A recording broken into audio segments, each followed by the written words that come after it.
The title of this video for number 6.04 is Incomplete Dominance and Codominance. And so up to now, we've talked about inheritance patterns where there's always a dominant and a recessive. But sometimes that's not the case. Sometimes things deviate from what Mendel said happens. And so we're going to look at two of those. One is called incomplete dominance, and the other is called codominance. So what's the difference? Well, what we see is that with incomplete dominance, we have a homozygous and we have a homozygous dominant and homozygous recessive. And then here we have heterozygous. But you can clearly see that our two homozygous states are very different from the heterozygous. So what has happened here is we've taken homozygous dominant and homozygous recessive, and the heterozygous is a blend of the two. If you, in art class, you take red and you mix it with white, you get pink. So for incomplete dominance, the heterozygous state is a blend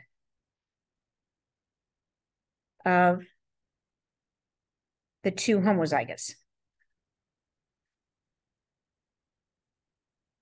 So you can see that if I did a Punnett square and I had two capital R's on the top and two lowercase r's on the side, all of my offspring would be heterozygous. So here we see that the heterozygous is pink. And this is a flower called a snapdragon, if I didn't say that earlier. And it's a really classic example of incomplete dominance. So what's going to happen if we take two of these? So here's my P1 generation, and here's my F1 generation. So what if we do an F2 where we cross two of these guys? We're going to do this cross. So I'm going to have capital R, lowercase r, capital, lowercase. And go ahead, fill in the blanks and see if you can figure out what our answer is going to be. Okay, did you take a crack at it when you pull your letters down? Going to have two heterozygous, one homozygous dominant, and two homozygous recessive. So we've got 25% here. We've got 50%. Remember, we're dividing this by 4. So this is going to be 1 out of 4. This is 2 out of 4. And 1 out of 4 is this. Well, what we know from earlier is that this is going to be red. This is going to be pink. And this is going to be white.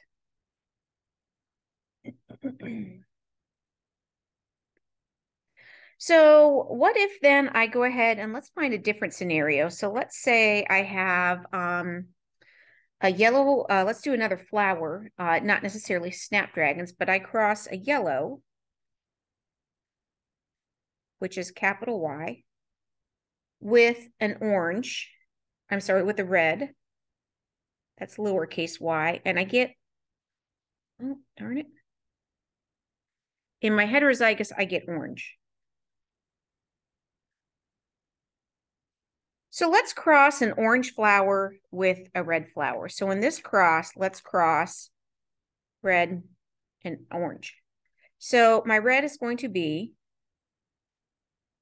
homozygous recessive.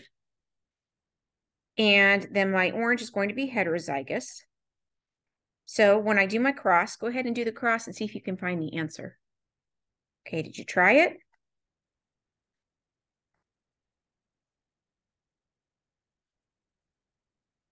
So 2 of my 4, or 50%, are going to be heterozygous, and the other 50% is going to be homozygous recessive. So I get 50% orange, 50% red. So how does this compare to codominance? Well, in codominance, what happens is I don't really have a blending. Instead, I see both traits expressed. And the example that we have here are chickens. If I cross a black chicken with a white chicken, and you can't really tell on this picture here, but if I picked up this chicken and I looked at all of its feathers, I would have a white feather and then a black feather and then a white feather and then a black feather. Then what we see is we see both of the traits expressed. So in codominance, both traits are expressed.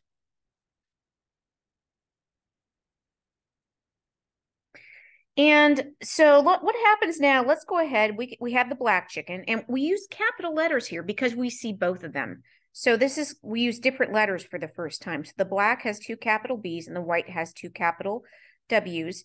And then checkered is black, white. So let's go ahead and let's cross 2 of these F1 checkered chickens. So for that, we're going to put a B and a W on each side. Do you want to try it? Okay, here's the answer. So we bring our letters down. And we see we get the same pattern. We get 25% black. We get 25% white. And we get 50% checkered.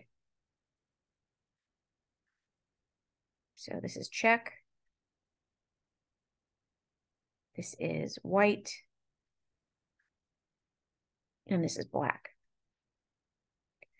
So what if we took one of these patterns above and we turned it into codominance? Well, in codominance, what would happen is we crossed a yellow and a red flower. We wouldn't get orange. We would get yellow and red spotted. So in this scenario, a yellow times a red would give a red spotted yellow flower. So that we're seeing both of the traits. You see both the red and the white. So in this case, this is going to be capital Y. Well, yeah. And this is going to be capital R. And then the red spotted is going to be the heterozygous.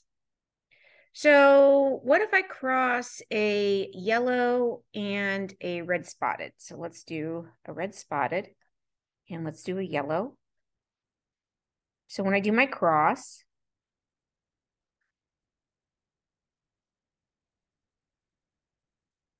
I get 50%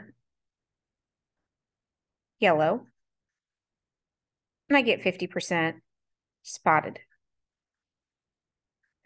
So what are our takeaways here? Well, first of all, Mendel had the most basic approach to genetics, but in actuality, a lot of times genetic expression is more complicated. 2 of the ways that it can be more complicated is incomplete dominance and codominance.